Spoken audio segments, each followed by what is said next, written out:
Hola, buenos días, buenas tardes o noches. Para mi proyecto de investigación, yo elegí el libro de El Camino de Santiago de Patricia Lauren Kulik. Es un libro que es bastante peculiar. Realmente no creo que haya alguna forma exacta de definirlo, porque es un libro que esconde muchísimo detrás de sí, a pesar de ser tan corto. Y bueno, mi proyecto de investigación, este libro es el objeto de estudio. Este fue publicado en el 2000 y me enfocaré en la locura de la que es víctima la protagonista, así como en su distorsión de la realidad. Tomando en cuenta que la protagonista de esta novela tiene dos voces en su interior que le indican cómo actuar ante la vida, demostrarle la manera en que la realidad y la ficción se encuentran enfrentadas en la narrativa a partir de la locura, así como la victoria que tiene la ficción por encima de la realidad. Y bueno, todo lector, escritor y crítico sabe que lo peor que se le puede hacer a un buen libro es limitarlo, encerrarlo en comentarios como es solo una historia de terror, porque los libros son más que el simple y general concepto que constantemente se les da. Todos esconden un trasfondo que a veces cuesta mucho explicar, y esta dificultad de definirlo solo les otorga más belleza. Yo considero que El Camino de Santiago es uno de esos libros de los que dejan a los lectores pensando en cuánto es real y cuánto no lo es, de cómo los roles sociales se han vuelto una rutina y han dejado de ser cuestionados para simplemente ser realizados sin más. En este trabajo hay muchísimas cuestiones referente al libro, porque es un libro que no resuelve muchas de las dudas que surgen, más bien solo hace más y más. ¿Hasta qué punto son reales los recuerdos que la protagonista, de la cual desconocemos su nombre, tiene sobre su pasado? ¿Cuánto fue plantado? ¿Cuánto sí ocurrió de verdad? El Camino de Santiago es una novela que nos hace plantearnos un sinfín de cuestiones, y posiblemente en este proyecto, como digo, más que resolverlas, solo profundizaré en ellas y haré que surjan muchas más. Esta novela fue escrita a principios de los años 2000, pero de qué manera fue recibida en ese entonces, cómo lo es incluso en la actualidad. ¿Es locura, una enfermedad mental o solo una personalidad disparatada y fuera de lo común? ¿Qué es la normalidad después de todo? ¿Y quién determina lo que entra en esta categoría? ¿De qué necesitamos en la vida cotidiana? ¿De un Santiago o una Mina? ¿Esta obra realmente solo es ficción? ¿Y por qué ese título? Después de todo, Santiago no es el verdadero protagonista, ¿o si lo es? Y bueno, el tipo de estructura que utilizaré será la comparativa, debido al enfrentamiento de la realidad contra la ficción. Los objetivos que pretendo alcanzar, bueno, más allá de mostrar un panorama más claro de una obra tan compleja como lo es El Camino de Santiago, espero mostrar cómo la autora, aunque de una manera muy peculiar, rompe con aquellos ideales que la sociedad ha establecido para la mujer. A través de un análisis profundo, espero destacar aquellas particularidades que se esconden detrás de las metáforas y ofrecer mi propia interpretación sobre ellas. Al final de cuentas, ante grandes obras literarias como esta, lo único que queda por hacer es seguir cuestionándonos y resaltar lo que la distingue del resto. Y bueno, un pequeño resumen sería que esta novela trata de una protagonista que posee dos voces en su cabeza, que en realidad más bien serían tres si contamos la de ella propia, que le indican qué hacer o cómo actuar ante las situaciones que se le presentan. Santiago es una de esas voces. Santiago es Mina y pues su propia voz. Santiago es su mayor enemigo, pues cuestiona todas sus actitudes y siempre le ordena hacer lo correcto. la otra voz, Edmina.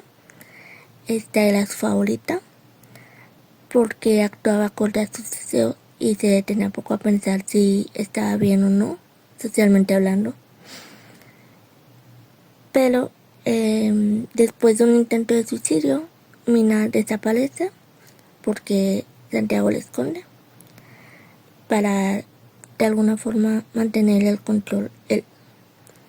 Y bueno, la protagonista lucha cada día contra Santiago, quien le presenta escenas de su vida que bien pueden ser ciertas o falsas. Y pues como lo digo, ¿no? Él desea dominar su cuerpo.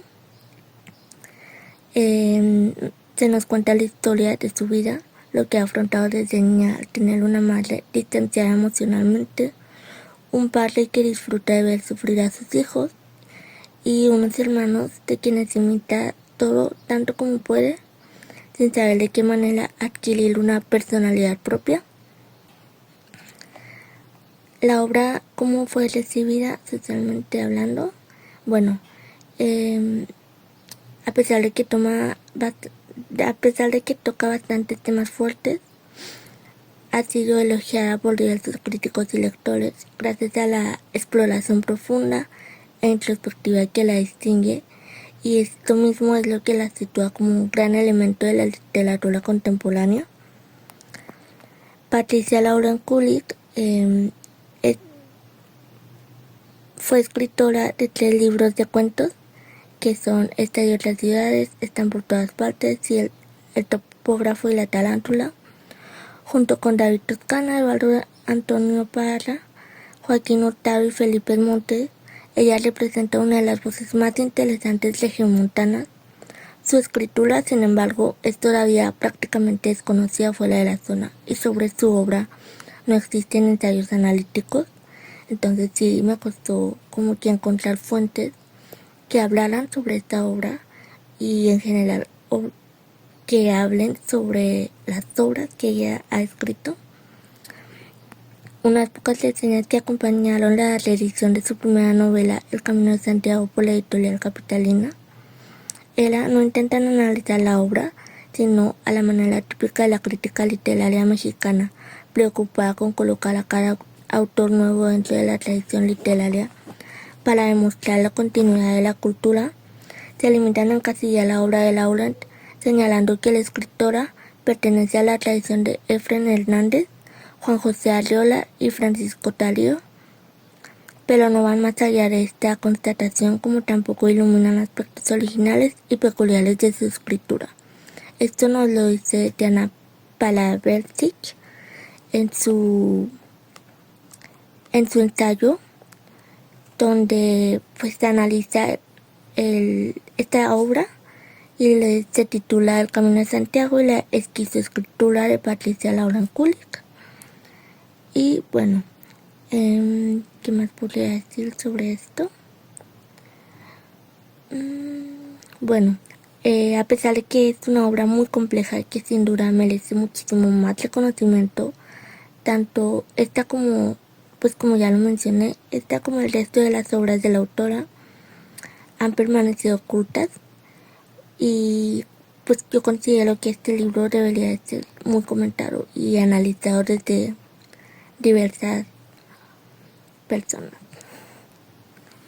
Bueno, en la literatura latinoamericana escrita por mujeres, las locas han aparecido en sus diferentes funciones. Para mencionar solo un par de casos, la puertorriqueña Rosario Ferrer, en su Maldito Amor, presenta a la mulata Gloria como un personaje que la sociedad blanca y patriarcal define como una prostituta, y la loca de atar por su resistencia a jugar un papel social prescrito. Laura Esquivel, en su bestseller Como el agua para el chocolate, presenta a Tita como una joven que, después de un enfrentamiento abierto con la madre fálica, se convierte en la loca del Palomar, una suerte de homenaje a la primera loca del ático. La esposa antillana y mulata de Rochester, de la novela clásica de Charlotte Brontë. Sin embargo, en la literatura femenina más reciente, escrita por autores tales como la chilena Diamela del Cid o las mexicanas Cristina Rivera Garza y Patricia Lauren Kulik, el personaje de loca o esquizofrénica adquiere también matices postmodernos. Aunque las 3 protagonistas de sus novelas se pueden definir como clínicamente locas o esquizofrénicas al mismo tiempo por tener una identidad fragmentada, descentrada y errante, constituyen ejemplos elocuentes de la figura del esquizo. Y bueno, es importante agregar que en el caso de las autoras mexicanas mencionadas, las protagonistas terminan locas o definidas como tales principalmente porque fallan en su performance de una feminidad normal, cuyo guión escribe la sociedad patriarcal. Y bueno, también me parece muy importante mencionar que El Camino de Santiago es un libro que fue titulado así por un lugar de Europa que recibe el mismo nombre y se caracterizan porque por él pasan los hombres que buscan liberarse de sus pecados. Pero ¿cuáles podrían ser los pecados de la protagonista? Su intento de suicidio, todas aquellas veces que se dejó llevar por la voz del deseo. Su camino es terminar aceptando que Santiago triunfará sobre ella. Es preciso mencionar también que Lauren Kulik trata la esquizofrenia, aunque ella nunca usa la palabra como tal, más bien se deduce que esto padece la protagonista incógnita. Ella trata la esquizofrenia más como una metáfora y no desde un punto de vista clínico o psicológico, porque la protagonista presenta todos los síntomas de esquizofrenia, tiene este desapego emocional de todas las personas, no muestra un verdadero interés en conocer y crear vínculos con alguien más, es propensa a la fantasía y a la introspección hasta un punto obsesivo y percibe su cuerpo como si este estuviera fragmentado y tuviera que encontrar la manera de arreglarlo, pero sin tener la idea de cómo hacerlo. Y más allá de eso, su esquizofrenia escapa de lo común porque lo decodifica todo de sí misma y de su locura. Sus acciones oscilan entre lo falso y lo verdadero, solo hay desinterés e indiferencia, que son aspectos que resultan imposibles de descifrar. Pero ¿qué es lo que realmente desencadena esta esquizofrenia? ¿Qué la lleva a actuar de la manera en que lo hace? Podríamos decir que el ambiente en el que crece, porque es un tanto disfuncional y de cierta forma se entiende que la termina conduciendo a la locura. Después de su intento de suicidio, recibe el consejo de su padre de que le dice de qué manera hacer lo mejor a la próxima, de suicidarse sin fallar, y le recalca que no lo haga en su casa. Y bueno, también tenemos a una madre de la que se habla muy poco, está presente físicamente sí, pero tiene esta gran distancia emocional de sus hijos. Ella tiene hermanos que crecen y comienzan sus vidas propias y ella se queda estancada de cierta forma sin saber a quién imitar, a quién seguir, porque nos habla mucho de que seguía a su hermana mayor, pero llega un punto donde ya no puede seguir haciéndolo, ya no puede seguir adoptando su personalidad. Y bueno, los autores que parten de esta obra literaria para realizar investigaciones llegan a la conclusión de que a pesar de ser de que es un libro que cuenta con fragmentos que entran dentro del feminismo, no puede considerarse del todo feminista, porque la protagonista es una constante contradicción. Está cansada de tener que resignarse a los roles sociales de la mujer atiende y cocina y el hombre solo recibe, pero sigue llevándolos a cabo porque Santiago se lo exige, le exige encajar en una sociedad que simplemente no logra entender. Santiago nos cuenta cómo la protagonista nos cuenta cómo Santiago termina mezclando y manipulando sus recuerdos hasta el punto de que ella ya no recuerda qué es verdad y qué no lo es, porque él ha plantado su propia versión de los hechos. Tiene esta obsesión por el deber ser y pretende crear a una mujer que se adapte a un hombre, que se muestre femenina, inteligente pero no demasiado, valiente con el mundo pero sumisa en la cama, y Mina tan solo, por otro lado, Mina solo desea divertirse, dejarse llevar sin importar las normas sociales y lo correcto. Y bueno, finalmente, más que ganar la ficción o la realidad, estas dos se complementan y enriquecen la obra mutuamente, porque La realidad proporciona una base sólida para la narrativa, mientras que la ficción permite explorar los aspectos más profundos y simbólicos de la experiencia del personaje, y juntos crean una obra multifacética que invita a los lectores a una reflexión profunda sobre la vida, la identidad y la búsqueda espiritual.